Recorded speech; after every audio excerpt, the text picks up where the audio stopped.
अगर तुम यह चाहते हो कि तुम्हारा शरीर स्वस्थ हो तो केवल सोचने से कुछ नहीं होगा। तुम्हें रोज व्यायाम करना होगा, सही भोजन करना होगा, आलस्य छोड़ना होगा। यही अनुशासन है। अगर तुम यह चाहते हो कि तुम्हारा जीवन ज्ञान से भरा हो तो केवल यह चाहना कि काश मैं बुद्धिमान बनूं बेकार है। तुम्हें किताबें पढ़नी होंगी, ध्यान करना होगा, अपने भीतर प्रश्नों को गहराई से देखना होगा। यही अनुशासन है। याद रखना, चाहत बीज है और अनुशासन उसका पानी। बीज कितना भी महान क्यों न हो, अगर उसे पानी न मिले तो वह सूख जाएगा। ठीक वैसे ही तुम्हारी चाहतें बिना अनुशासन के मर जाती हैं।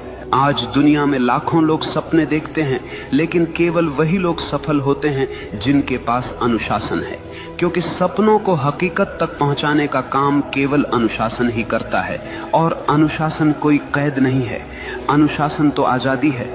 आजादी इस बात की कि तुम अपने ही आलस्य, अपनी ही कमजोरियों और अपने ही डर से मुक्त हो जाओ। देखो, एक नदी जब तक बह रही है वह जीवन देती है, लेकिन वही नदी अगर बिखर जाए, फैल जाए तो केवल कीचड़ बन जाती है।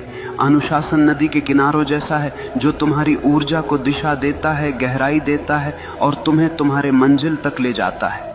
इसलिए अगर तुम सच में वही बनना चाहते हो जो तुम चाहते हो तो केवल चाहने से कुछ नहीं होगा। तुम्हें अपने जीवन में अनुशासन की आग जलानी होगी। हर दिन, हर क्षण अपने लक्ष्य के लिए समर्पित होना होगा। और जब चाहत और अनुशासन मिलते हैं तो चमत्कार होता है। तब मनुष्य वही बनता है जो वह चाहता है। मनुष्य वही बनता है जो वह गहराई से चाहता है। लेकिन याद रखना, यह जीवन कोई खेल नहीं है, यह तुम्हारी चेतना की यात्रा है।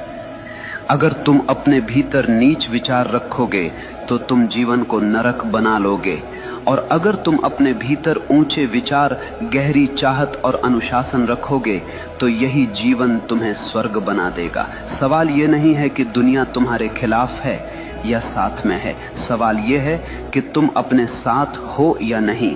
अगर तुम अपने विचारों, अपनी चाहतों और अपने अनुशासन के साथ खड़े हो तो दुनिया की कोई ताकत तुम्हें रोक नहीं सकती। याद रखना, भाग्य बाहर से नहीं आता, भाग्य तुम्हारे भीतर से जन्म लेता है। जैसे तुम सोचते हो, जैसे तुम चाहते हो, जैसे तुम जीते हो, वही तुम्हारा भविष्य बनता है। तो उठो, अपने डर को छोड़ो, अपने संदेह को जलाओ, अपनी चाहत को इतना गहरा बना लो कि वह तुम्हारी हर सांस में समा जाए, और फिर देखना पूरा ब्रह्मांड तुम्हारे रास्ते को साफ करने लगेगा।